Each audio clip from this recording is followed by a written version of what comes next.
I would say is if you're going into film, look, you can be lucky. It's talent, plus incredible drive and an incredible amount of luck. Without the luck, you're finished. And the thing which you must have is fire in your belly. Without that fire in your belly, you're lost. You're going to be up against commissioning editors who hate you, other people who won't give you money. And if you haven't got that ability to sustain things, to go on for 2 or 3 years without that breakthrough, then you're lost. You've got to have that fire in your belly. If you can, then I think, making documentaries is wonderful. As I said, I started off as a lawyer.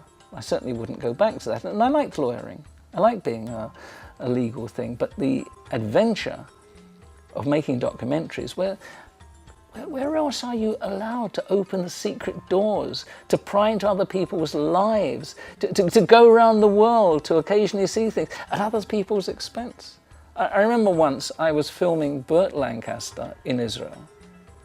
He was appearing in a series called Moses the Lawgiver, and I was doing a film on film in Israel. And I had shot Burt Lancaster in the canyons of Eilat, beautiful mountains there.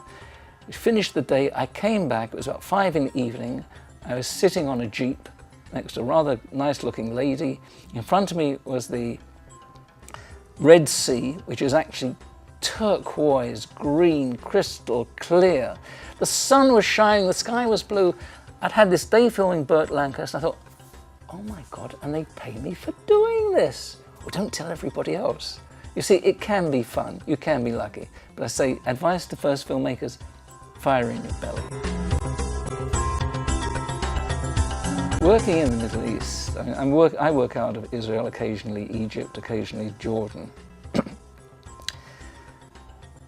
I don't do news, I do documentaries. It means I do background stories. And it's difficult because you're in a place where everybody is selling you their story and their propaganda, and it's very difficult to make your way through this morass. I'll give you one example. I did a film on an Arab village maybe 10, 15 years ago, and this village had been taken over by the Israelis in '48 and then returned to the Arabs afterwards. And when I interviewed them, they were telling me, oh, our land was pinched and we had lands down from here to Tel Aviv. Well, I had to go and check, double check, triple check that to find out what was the truth behind it. And I think many filmmakers coming from, say, America or England on a 2-week or 3-week stay to do a story about the Middle East do not do their homework, and they go for the most superficial political things. Many of them come with already a political bent. We're going to make a story which favours A or favours B or favours C. To be clear and in the middle is difficult. You can't be objective. I live in Israel, so I'm not objective about it, but I try to be fair. I try to realise my own political biases and make myself, a fairly good observer. But I'm an observer in depth on a very tricky subject. I've been living there maybe 20 years, and I can see the nuances. Whereas if you're just a visiting filmmaker, it's difficult. You just see the surface. I remember when Louis Malle made a series of documentaries on India. I forget what it was called, Black Moon or something like that, or Dark Moon. And after he'd finished the films, the Indians hated it.